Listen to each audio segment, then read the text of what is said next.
Allah tidak akan tanya nanti di hari kiamat berapa usia kita, tetapi yang akan ditanya apa isi usia kita.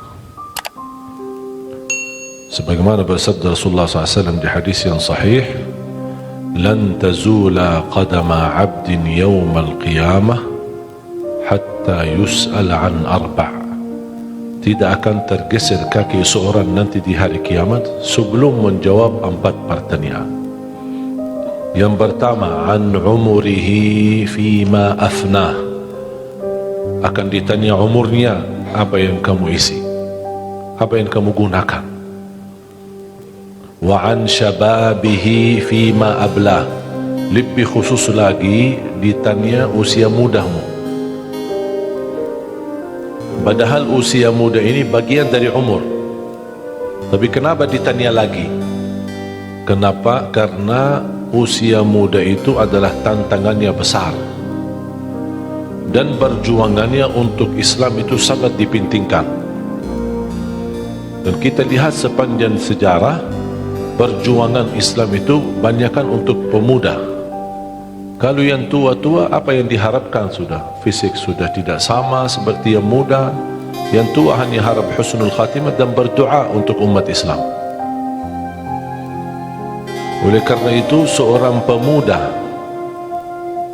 yang taat lebih mulia di sisi Allah daripada yang tua yang taat. Mohon maaf bapak-bapak ya, yang muda yang taat lebih mulia di sisi Allah daripada yang tua yang taat. Kenapa? Padahal sama-sama taat. Kenapa yang muda lebih mulia di sisi Allah? Walaupun orang tua juga taat, sama taat. Karena pemuda itu menghadapi tantangan hawa nafsu, syahwat, godaan. Kalau yang tua, apa yang mau digoda? Ya? Makanya kalau ada musuh Islam ingin merusakkan Islam, dia rusak akhlak pemuda, bukan akhlak bapak-bapak.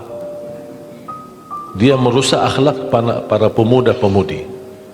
Masukkan macam-macam film yang tidak bagus, masukkan narkoba, perzinahan, minuman keras, macam-macam. Oleh karena itu, Islam pun menghargai pemuda. Sampai Rasulullah SAW bersabda, 7 golongan yang di bawah naungan Allah, di antaranya wasyabun nasha'a fi ta'atillah, seorang pemuda yang istiqamah dalam taat kepada Allah.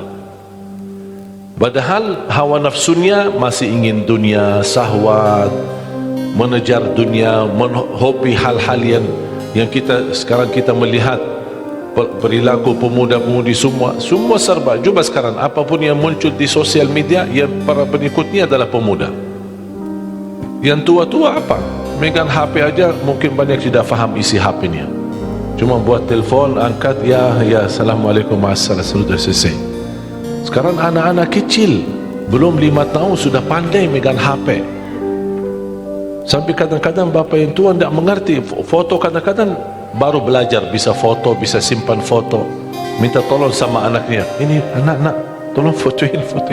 Bapa tidak mengerti foto. Jadi kita di zaman luar biasa, global fitnah, terganggu anak-anak muda kita. Makanya ketika ada seorang anak muda di zaman fitnah, di zaman syahwat, di zaman terlalu bebas sosial media, tapi dia masih mampu menahan diri, mampu beristiqamah dalam taat, mencintai masjid, mencintai Al-Quran, selalu di depan. Saya paling senang anak-anak muda yang memperjuangkan diri datang di saf pertama. Dia datang duluan, tidak menunggu bapak-bapak yang isi safnya. Itulah pemuda yang berharga bagi Islam. Karena disitulah ketika musuh Islam melihat masjidnya lebih ramai adalah pemuda-pemudi, itu yang ditakuti oleh musuh Islam. Kalau mereka melihat yang ramai di masjid tua-tua, bapak-bapak, nenek-nenek, tetapi yang lain di mana? Lagi main bola, lagi nonton TV, lagi dangdut, lagi kemana? Tidak jelas. Di situ mereka berkata, jangan takuti Islam, karena Islam sudah dijual sama anak muda-mudi. sudah terjual sama mereka, tidak menghargai, cuma membawa nama Islam KTP. Oleh karena itu jamaah sekalian, adanya pemuda itu pengaruhan luar biasa, pengaruhan luar biasa untuk menunjukkan kekuatan umat Islam. Dan coba kembali kepada sejarah, sebelum Rasulullah SAW wafat, sudah menyediakan pasukannya, sudah menyediakan tentaranya untuk menghadapi musuh. Siapa pimpinan tentaranya itu? Pasukannya siapa pimpinannya? Bukan Abu Bakar As-Siddiq, bukan Umar bin Khattab, bukan Uthman bin Affan, bukan Ali bin Abi Talib, bukan Panglima Khalid bin Walid yang sangat dikenal sebagaimana ahli perang. Justru yang dibawakan pimpinannya Usama ibn Zaid, seorang pemuda masih usianya 18 tahun. Makanya ketika Rasulullah SAW wafat, belum sempat menjalani pasukan itu, diperintahkan ketika dipilih Abu Bakar Siddiq dan ditunjukkan menjadi khalifah, pertama yang dia jalani tugasnya Nabi Muhammad SAW adalah titipan amanahnya. Jalan wahai Usama, bawalah pasukannya. Abu Bakar tidak mau merubah visi misi Rasulullah, padahal kan bisa, karena dia sebagai khalifah. Mohon Usama, kamu masih kecil, ganti-ganti dengan orang yang lebih bijaksana, lebih tua. Tidak, karena ada maksud dan tujuan dari Rasulullah SAW. Buat apa?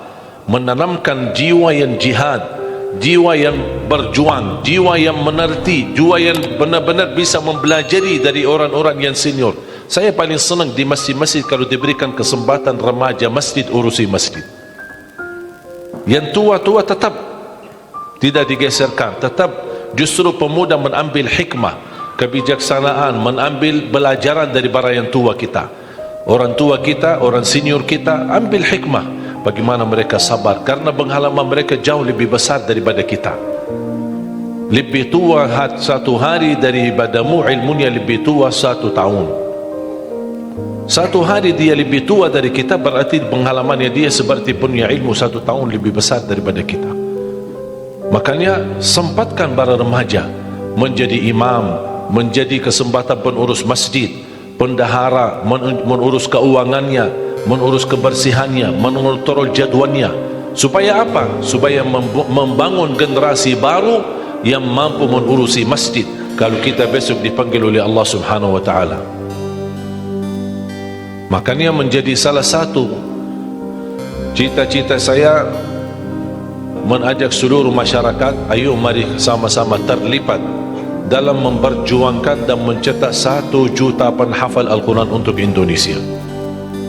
Kami masih bekerja keras karena cita saya mewujudkan 1 juta penghafal Al-Quran, karena 1 juta insya Allah akan mampu mewujudkan Indonesia menjadi negara Al-Quran. Orang berkata Makkah dan Madinah pusatnya kedatangan Islam, insya Allah Indonesia pusatnya kebangkitan Islam untuk dunia. Saya meyakini itu. Kenapa? Karena umat Islam di Indonesia terbesar sedunia. Kalau dikumpulkan seluruh umat Islam yang ada di negeri Arab, seluruh negara Arab, umat Islam di Arab Saudi, Emirat, Kuwait, Qatar, Bahrain, Oman, Yaman, Mesir, bahkan termasuk negara Afrika, dikumpulkan semua jadi satu, masih umat Islam Indonesia lebih besar. Dan ini menjadi karunia dari Allah Subhanahu wa taala. Masa kita tidak mampu memberikan perjuangan?